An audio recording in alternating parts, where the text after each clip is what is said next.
Hello guys, kumusta kayong lahat? Nandito ako sa aking mga taniman. Binibisita ko yung aking yung unang tanim ko na kamuting kahoy, yung first kong hinarvest. Medyo ito na tumutubo na guys, oh. Tumutubo na guys, yan oh. Ayan oh. Mga 1 inch. 1 inch ang ang tubo niya. Ayan. May dahon na oh. Ito yung pinakauna ko hinarvest. Yung nalala nyo guys, yung sabi ko gagamitin ko yung laman yung kamuting kahoy. Tapos itinanim ko ulit yan. Ayan oh. May dahon na guys. Ayan.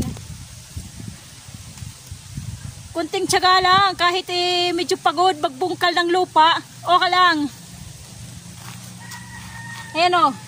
May mga dahon-dahon na guys. 1 inch ang niya, taas. Hanggang dito guys oh. Ito pa yung aking mga itatanim guys oh.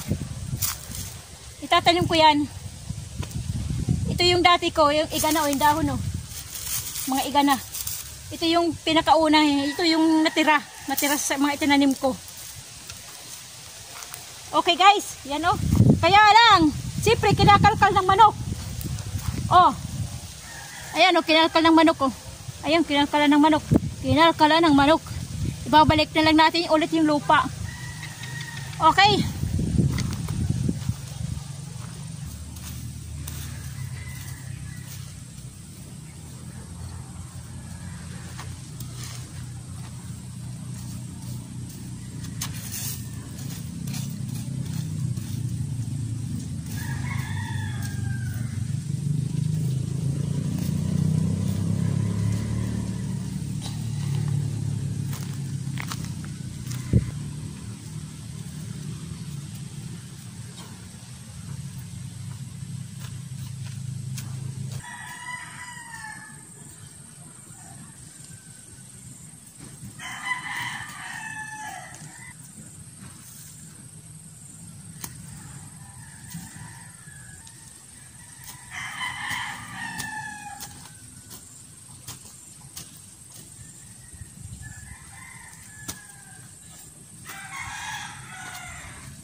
kamuting kahoy.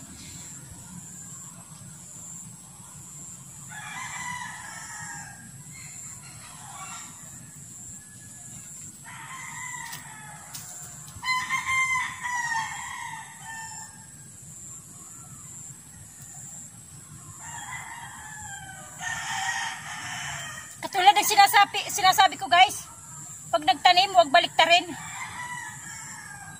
Kaya, ang pagkatanim parang ganito ba? Yung dahon niya, papunta doon, ayan nasa babaw. Katulad din dito, itutusok mo, yung pinakapuno niya. Katulad dito puno, ayan nasa ilalim yan.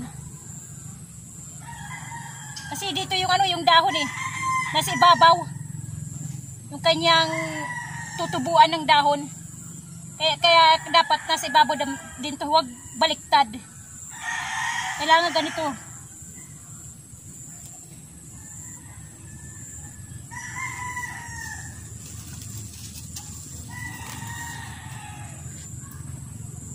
Kasi yan ang turo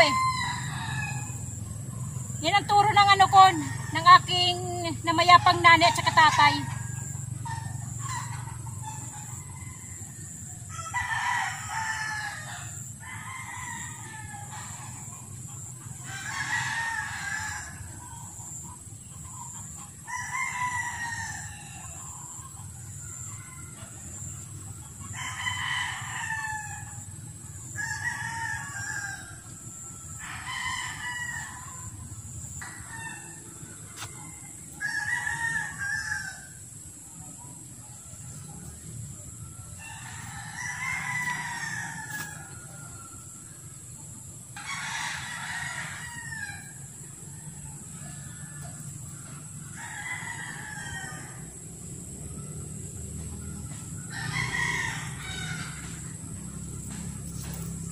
Katulad dito guys, di ba may dahon?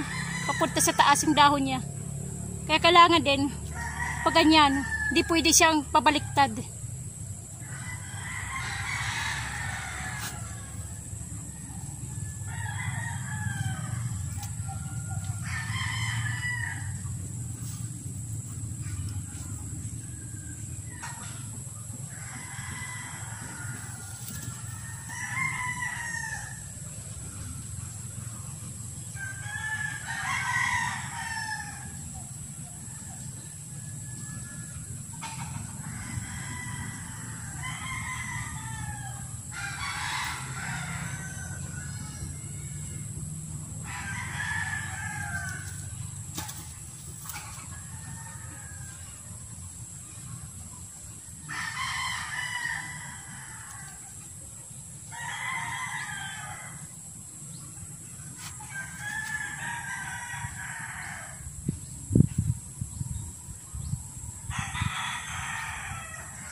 Nauuhaw na ako eh. Hindi ako nakapagdala ng tubig. Medyo matamis yung sabaw niya kasi mayroon siyang ano, yung coconut sprout. Meron siya yung, tawag doon, sponge coconut. Iwan ko, basta ganyan. Matamis.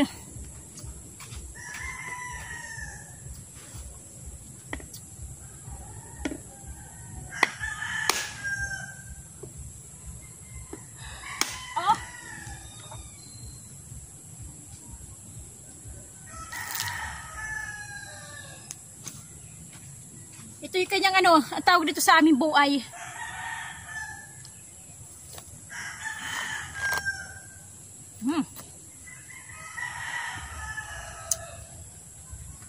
Matamis nga siya, medyo matamis. Yung nasa loob oh. Oily na siya eh. Oily na sa loob. Matamis siya. Nauuhaw na kasi ako eh. Palunod na yung araw. Dapat hapon na.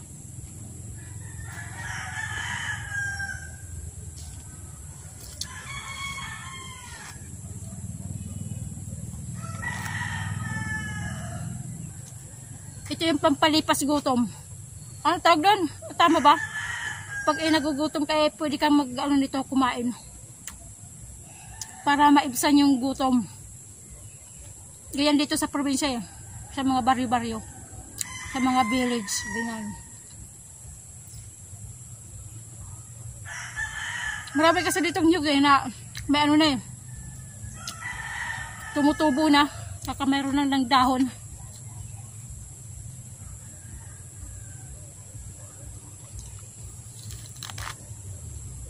Mamaya uuwi na ako. Palunod na yung araw eh.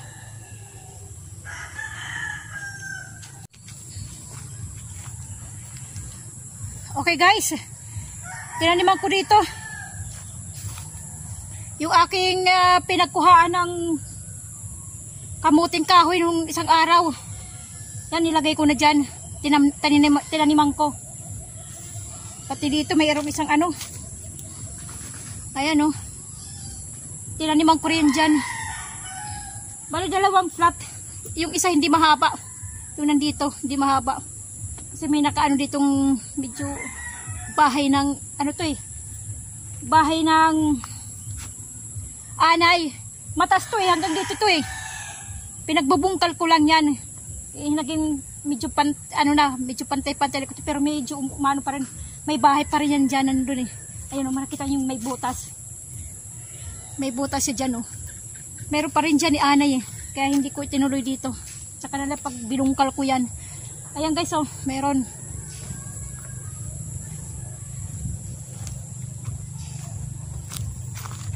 Ay, may naiwang isa. Itutusok ko.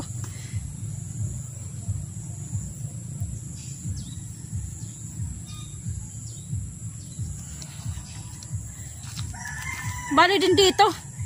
Nagdagdag din ako ng isa. Yung bada dito, dinagdagan ko. Ayan o, isa, dinagdagan ko. Meron pa akong mga ano dito. Oh, ito pa oh.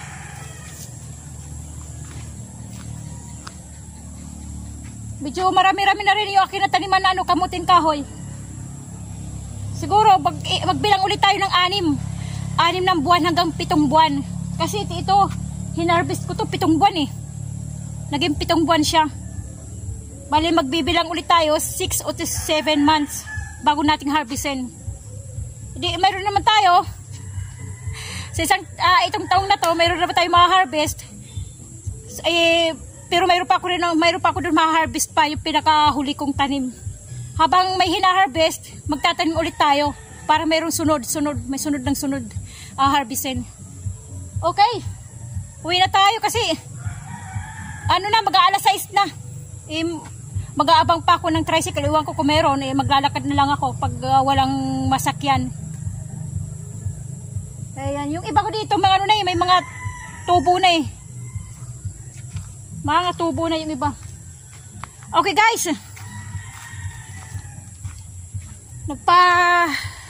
usok ako kasi alam niyo man dito sa probinsya, sa mga baryo, excuse me, nabusog ako doon sa sa buay ng nyug. Pag ganitong oras na, yung medyo hadapit hapon na o magdidilim na, kadalasan dito ng mga bahay, lalo ng mga dito magugubat-gubat pa, nagpapausok para iwas yung mga taong gubat, yung mga hindi natin nakikita, hindi natin kaori. Pang ano daw yan, pangontra yung usok, lalo na kung lalagyan mo ng antag nun, yung guma o gulong ng ng basta guma, gulong ng tricycle, gulong ng ng sasakyan, basta ganyan. Pang daw yan, pangontra, para daw mabaho nila yung mabaho, ayaw nila yung mabaho, kaya nagpapausok. Okay guys, dito ko na natatapusin yung aking munting vlog-vlogan, yung aking munting video-videohan. Padilim na paggabi na. Ay, may doon, may uwak ko kung eagle o uwak. Ang laki. Hindi naman tayo mabibidyon kasi malayo na. Marami kasi ditong manok, kaya ganun, maraming pupunta ditong uwak o kaya yung mga eagle, yung Philippine eagle. Ayan, maraming pupunta dito para mga ng mga sisiw, manok, ganyan. Okay guys, sa ganito na lang tayo. Yung mga bagong dyan, bagong subscriber, thank you. Sa luma, sa bago ngayon, thank you very much sa yung pag-subscribe. Saka yung mga bagong silip, paano naman, pa-likes na rin, at saka siyempre subscribe. Pwede nyo i-share yung aking video. Okay guys, gabi na. Humahaba na yung aking kwento. Yung kwento na walang kwenta. Pero may inani ako, kamuting kahoy. Diba? Nag-aani, nagtatanim. Okay, guys, salamat. Kumusta ang buhay nyo? Itong aking buhay, ang buhay ni Waray. God bless ating lahat. Bye-bye.